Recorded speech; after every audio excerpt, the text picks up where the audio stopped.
Hi guys. तर आज आम्ही बनवणार आहोत 31 डिसेंबरची पार्टी होणार आहे आमच्या घरी. तर ते आम्ही घरीच सेलिब्रेट करणार आहोत, कुठे हॉटेलमध्ये नाही जाणार, तर कुठेच नाही. चला तर मग मी त्यासाठी स्वयंपाक बनवते. त्यासाठी मी भात लावला आहे आणि भाकरी करीत आहे. भाकरी मी अशा करते, काही तर खालीच किचन प्लॅटफॉर्मवर बनवतात, पण आम्ही अशा बनवतो. चला तर माझी भाकरी तयार बनवते मी. किचनवर भाकरी बनवण्याचा हा एक मोठा प्रॉब्लेम आहे. दोन्ही हाताने करता येत नाही, म्हणून खूप वेळ लागतो भाकरी करण्यासाठी. म्हणूनच मला हा असा वेळ लागतोय भाकरीला, नाहीतर फास्ट भाकरी उरकतात. मग मला सगळे म्हणतात तुला खूप वेळ लागतो, पण असं हे कारण आहे. आणि दोन्ही हाताने करता येत नसल्यामुळे खूप वेळ लागतो, हे तर तुम्हालाही माहिती असेल. चला तर मग मी भाकरी बनवल्या आहेत. फायनली माझ्या भाकरी झालेल्या आहेत. तर मी भाजीची तयारी करते. मी धनेपूड टाकतो आम्ही, त्यासाठी धनेपूड नव्हती म्हणून धने घेतलेत. आणि अद्रकही किसून घेते. त्या अद्रक लसूणची पेस्ट टाकतात ना, म्हणून. तर चला तर मग आपण याची तयारी करतो. आता मी धने भाजून घेतले आहे, कारण धने भाजून पूड करतात ना, म्हणूनच. इथे माझी धनेपूड तयार झालेली आहे.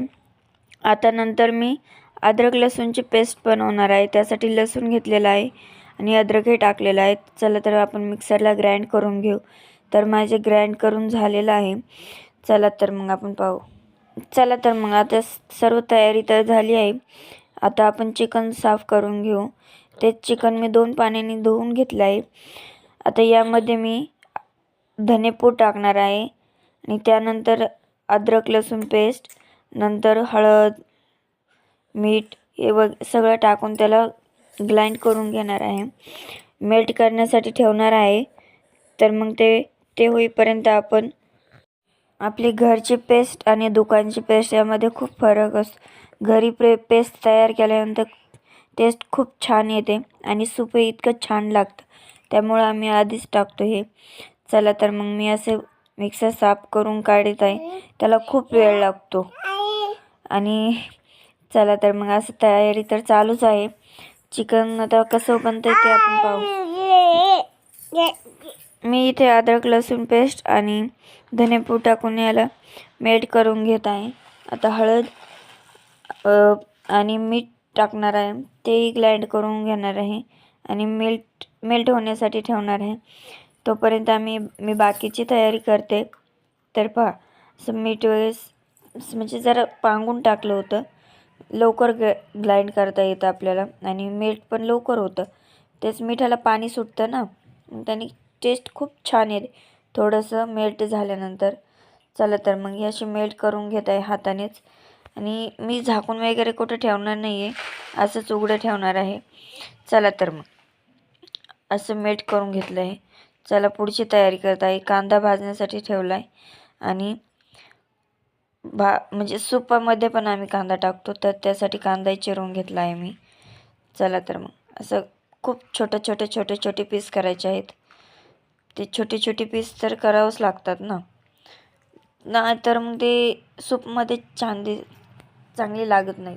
त्यासाठी आम्ही असं प्रत्येक वेळेस तर टाकतोच. तुम्हीही टाका, खूप छान लागतं.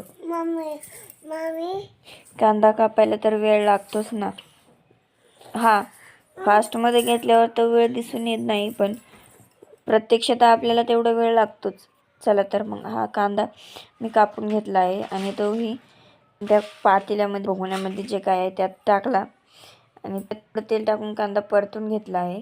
त्यानंतर आपण एक मेल्ट होऊन ठेवलेले चिकन आहे ते आपण त्यात टाकणार आहोत. ते आपण आधी कांदा खूप लाल होईपर्यंत परतायचा आहे आणि त्यानंतर हे चिकन त्यात टाकायचं आहे. चिकन परतून घ्यायचं, छान मिक्स झालं पाहिजे तो कांदा त्यात. मिक्स झाल्यानंतर आपल्याला त्यावर झाकण ठेवायचं. तोपर्यंत आपण मिक्स करत राहायचं छान मस्त. म्हणजे ते एकदम एकजीव झालं पाहिजे, असं हलवून घ्यायचं आहे. कोणी तर ते असं डायरेक्ट सांडशीने असं करतात, पकडणे करतात. मला तर ते येत नाही म्हणून मी असं करते. चला तर मग मी एकदम छान पैकी त्याला मिक्स करून घेतलेलं आहे. त्यानंतर मी त्याच्यावर झाकण ठेवते. झाकण ठेवल्यानंतर त्यावर थोडं पाणी टाकतात. हे असं झाकण ते खूप लवकर शिजतं असं म्हणतात. कोणी तर कुकरलाही लावतं.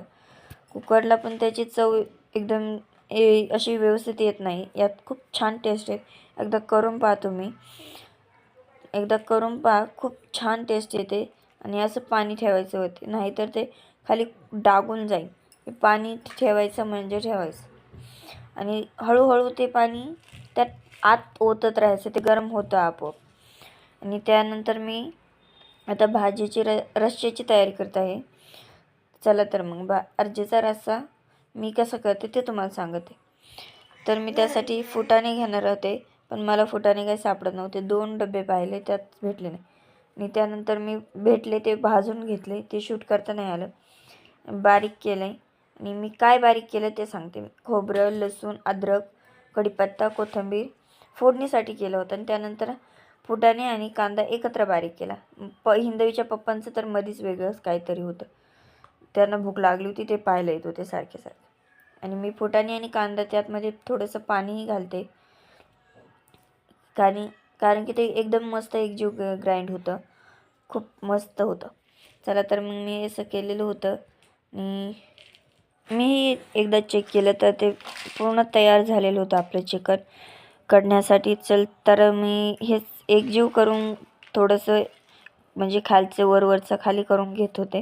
आणि आमच्या घरात उकड खूप आवडते, म्हणून मी तीच काढून ठेवत होते. आणि फोडणीची तयारी करत होते, म्हणजे कढई नाही टाकायची. तर मी जे कांदा आणि फुटाणे एकत्र बारीक केलं होतं, तर ते मिठाच्या पाण्यात टाकलं. आणि खोबरं, लसूण, अद्रक फोडणीसाठी जे काही केलेलं होतं ते टाकलं. त्यात तेल टाकलं. तेल टाकल्यानंतर ते थोडंसं परतून घेतलं. त्यानंतर मसाला काढले होते, जे घरात अवेलेबल मसाले असतील ते. आणि घरातला आपला प्रत्येक वेळेसचा असतो तो मसाला टाकला. असे मसाले घेतले होते मी. खूप बरेच होते. घरकुल, एव्हरेस्ट, सुहाना आणि आपला घरचा सगळे त्यात टाकले. आणि त्यात थोडंसं परत आणखीन थोडं तेल टाकलं. आणि जे थोडे आपण रश्श्यामध्ये खडे ठेवतो ते त्यात घेतले, तेही परतले छान. आणि जे पाणी केलेलं होतं ते टाकलं. तुम्हाला जर गरज वाटत असेल तर तुम्ही आणखीन पाणी टाकू शकता. आम्हाला भाजी थोडीच करायची होती, म्हणून मी थोडंसं टाकलं. आमच्या घरात उकड आणि मिठाचं पाणी जास्त लागतं, म्हणून मी थोडासा रस्सा केला. आणि आता मी किचन साफ करणार आहे. तर किचन साफ असला म्हणजे खूप बरं वाटतं ना. आणि पाहणाऱ्यांना पण फ्रेश वाटतं, आपलंही मन फ्रेश राहतं. स्वयंपाक केला आणि अशी काही घाण असं बरोबर दिसत नाही, म्हणून मी आता किचन साफ करून घेणार आहे. चला तर मग किचन साफ झालेलं आहे. यासाठी किचन साफ झाले. आता आपण भाजीला मीठ राहिलं होतं ना, ते मीठही टाकलं. आणि सॅलड तयार केलं आहे. सॅलडमध्ये काहीच नव्हतं, लिंबू आणि कांदा. आमची पार्टी इथे सुरू झालेली आहे. तर तुम्ही कमेंटमध्ये नक्की सांगा, तुम्ही 31 डिसेंबरची पार्टी कधी केली आणि आमची पार्टी कशी झाली नक्की सांगा. कमेंट बॉक्समध्ये नक्की सांगा. मला ही पार्टी बनवायला जमली की नाही.